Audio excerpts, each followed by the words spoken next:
Assalamualaikum warahmatullahi wabarakatuh. Berjumpa lagi dengan kami di channel Sajadah Kiai. Kali ini kami akan membahas penyesalan Hakim bin Hizam karena terlambat masuk Islam. 20 tahun bukanlah waktu yang singkat. Peristiwa-peristiwa mulia yang ditempuh kaum muslimin bersama Rasulullah begitu saja berlalu. Indahnya masa-masa turunnya wahyu, gegap gembita kemenangan di medan perang, derap kaki-kaki kuda di dalam perjalanan menuju jihad, isak tangis yang mengiringi para syuhada menuju kampung akhirat. Lautan ilmu di majelis-majelis Rasulullah semuanya terlambat ia rasakan. Ketika tengah hamil tua, ibunya masuk ke dalam Ka'bah untuk suatu keperluan. Lalu ia merasakan perutnya mulas-mulas. Orang-orang segera mengambil alas dari kulit binatang. Tak lama kemudian, bayi laki-laki tampan dan sehat pun lahir ke dunia. Ia ialah Hakim bin Hizam bin Asad bin Abdul Ghazi. Usianya yang hanya 5 tahun lebih tua dari Muhammad menjadikannya tak sulit untuk bersahabat karib dan melewati masa remaja bersama. Apalagi ketika Muhammad menjadi suami dari bibinya Khadijah binti Khuwailid. Kecintaannya kepada Muhammad pun telah membenih semenjak kanak-kanak. Bahkan ia mengatakan, Muhammad adalah orang yang paling aku cintai semasa jahiliyah. Ia pun yang membeli Zaid bin Harisah, lalu ia berikan kepada Khadijah. Zaid lantas dihadiahkan oleh Khadijah kepada Rasulullah, dan ia menjelma menjadi pejuang Islam yang tinggi derajatnya dengan syahid.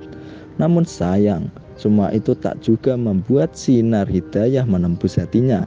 Ketika ia mulai condong kepada Islam, ia selalu melihat keteguhan dan keuletan para pembesar Quraisy dalam mempertahankan agama nenek moyang.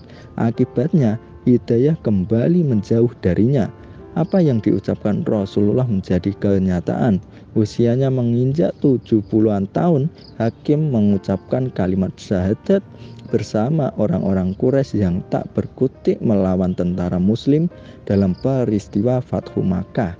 Hakim menangis dengan air mata mengalir deras hingga anaknya heran dan bertanya, "Mengapa engkau menangis wahai ayahku?" Tanyanya. Penyesalan Hakim bin Hizam tak terbendung lagi. Padahal sejak kanak-kanak ia telah akrab dengan seorang calon Rasul mulia.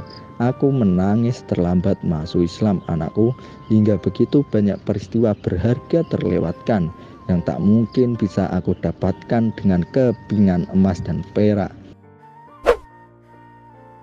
Hakim tak putus asa, sekuat tenaga ia mengejar ketertinggalannya. Harta berlimpah yang ia miliki, ia sedekahkan untuk membela agama Allah dan Rasulnya. Pada haji pertamanya, Hakim menggiring 100 ekor unta untuk disembelih di Makkah. Haji yang kedua, ia membawa 100 budak dengan tulisan yang digantung di leher mereka, dibebaskan oleh Hakim untuk Allah. Lalu pada haji yang ketiga, ia menggiring 1000 ekor kambing untuk disembelih dan dibagikan kepada fakir miskin di Mina. Tak cukup di situ, Hakim tak puas dengan infak-infak sebelumnya, maka ia menjual Darun Nadwah, sebuah bangunan megah miliknya yang biasanya digunakan untuk rapat-rapat penting kaum Quraisy. Uang hasil penjualan bangunan itu ia infakkan di jalan Allah.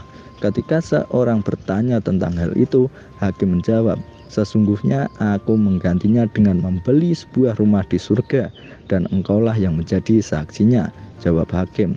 Pengorbanan Hakim ia berikan dengan tulus dan ikhlas. Ia seorang dermawan sejati yang selalu merindukan kedua tangannya mengulurkan sedekah. Saking cintanya kepada sedekah, ia pernah berkata, "Tidaklah pagi datang padaku tanpa seseorang di depan pintuku untuk meminta sedekah, kecuali itu adalah musibah yang aku mintakan Allah pahala darinya." Terima kasih telah menonton video kami. Jangan lupa like, comment, share, dan subscribe channel Sajadah Kiai, serta bunyikan loncengnya agar tidak ketinggalan video-video terbaru kami. Dengan mensubscribe berarti Anda mendukung channel kami serta membuat kami lebih semangat dan konsisten dalam membuat video-video terbaru. Wassalamualaikum warahmatullahi wabarakatuh.